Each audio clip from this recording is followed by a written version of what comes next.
یہ بھٹو مرحوم جو تھے ہمارے بہت گریٹ وزیر اعظم، تو ان کی کیا خدمات ہیں، ان کی کیا کنٹریبیوشن ہے، ان کی کیا سیکریفائسز ہیں، آج ہمیں یہ جاننا چاہیے کہ بھٹو مرحوم فرماتے ہیں میں ان کی پالیٹکس میں نہیں جا رہا، ٹھیک ہے پولیٹیکلی آپ کو اختلاف کا حق حاصل ہے، مجھے بھی ہے، لیکن واللہ یہ جو کام انہوں نے کیا نا، انشاءاللہ میرا حسن ظن ہے کہ ہمارے آقا علیہ الصلوۃ والسلام نے یقیناً ان کو گلے سے لگا لیا ہوگا۔ تو بھٹو مرحوم پہلے خود فرماتے ہیں، گریٹ وزیر اعظم فرماتے ہیں کہ میں جب امریکہ کا دورہ کرنے گیا تو مجھے صدر امریکہ نے کہا کہ یہ جو قادیانی ہیں یہ ہمارا سیکٹ ہیں، ان کا خاص خیال رکھنا۔ آپ اندازہ لگائیں کہ کہاں کی سفارش کدھر ہو رہی ہے۔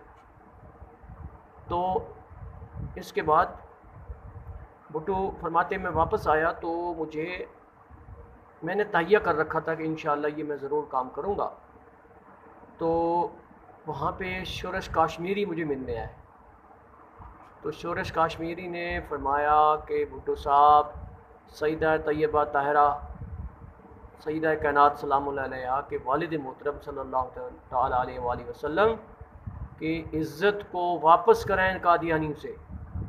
تو بھٹو فرماتے ہیں کہ میں نے ان سے کہا بالکل میں ضرور یہ کروں گا، اور باتوں باتوں میں بھٹو فرماتے ہیں ایک ایسا کام ہو گیا جس کو نہیں ہونا چاہیے تھا۔ وہ کیا کام تھا کہ شورش کاشمیری اٹھے اور بھٹو کے پاؤں میں پڑ گئے۔ تو بھٹو بڑے پریشان ہو گئے، ان کو اٹھایا، گلے لگایا اور وعدہ کیا کہ یقیناً میں بل پاس کراؤں گا۔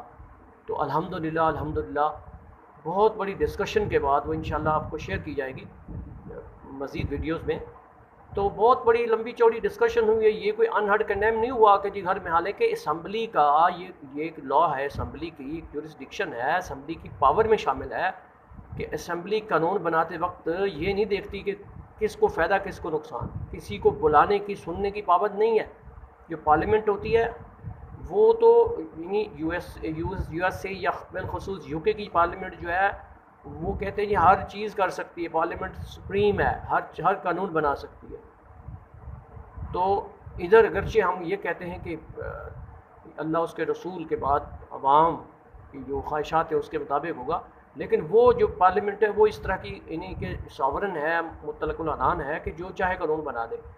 تو یقیناً ہر پارلیمنٹ کو یہ حق حاصل ہے۔ ضروری نہیں تھا کہ قادیانی کو بلایا جاتا، سننا جاتا، یہ کوئی ضروری نہیں تھا، پارلیمنٹ کے لیے کوئی ضروری نہیں ہے، لیکن پورا ان کو موقع دیا گیا، اور ایسی وہاں پہ کیفیات تھیں کہ آپ اگر وہ سن لیں، وہ پڑھ لیں تو آپ کے اوپر رکت طاری ہو جائے۔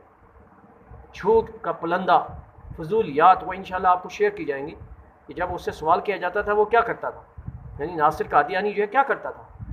تو یعنی بھٹو مرحوم رحمۃ اللہ تعالی، میں کہہ رہا ہوں کہ ان کی بڑی کنٹریبیوشن ہے، ہمارے بزرگوں کی بڑی کنٹریبیوشن ہے۔ اس طرح یحییٰ بختیار ایک بہت بڑے ہمارے اٹارنی جنرل گزرے ہیں، اللہ ان کو جنت عطا فرمائے، ان کے لیے دعائے خیر ہے۔ تو ان بزرگوں کی وجہ سے الحمدللہ آج ہمارا ایمان سیف ہے۔ بھٹو مرحوم نے اپنا کیریئر پورے کا پورا داؤ پہ لگا دیا، ٹھیک ہے، اتنا بڑا عظیم اور مرتبہ انسان۔ تو آج مرزا جھیلمی جو ہے یہ آسانی سے یہ باتیں کر دیتا ہے، نعوذ باللہ من ذالک۔ کیا ہے قادیانی؟ کہ ہمارے ایمان کی یہ دشمن ہے، پاکستان کے دشمن ہے وہ، یس آن دی ریکارڈ ہے یہ۔ میں آپ کو اقبال کی کنٹریبیوشن سناؤں گا، اقبال کی ویوز سناؤں گا کہ کیا کہتے قادیانی کے بارے میں۔ تو لہٰذا یہ آپ بھٹو مرحوم کو یاد کر لیں کہ کتنا عظیم المرتبت ہمارا وزیر اعظم، اور اس نے کیا کمال کیا کہ بل ہی پاس کروایا۔ تو لہٰذا آج جو لوگ سمجھتے ہیں کہ اس طرح کے میڈیاکرز کو سن کر اپنے ایمان کا بیڑا غرق کریں، انتشار پھیلایا معاشرے کے اندر، ایک بہت بڑی انگزائٹی پائی جاتی ہے۔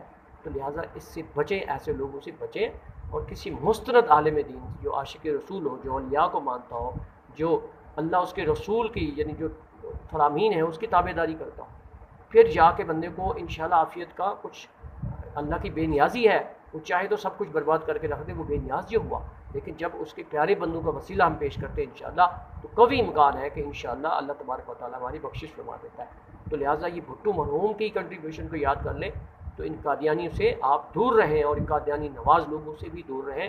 یہ مرزا جھیلمی جو ہے یقیناً یہ قادیانیت کو پروموٹ کر رہا ہے۔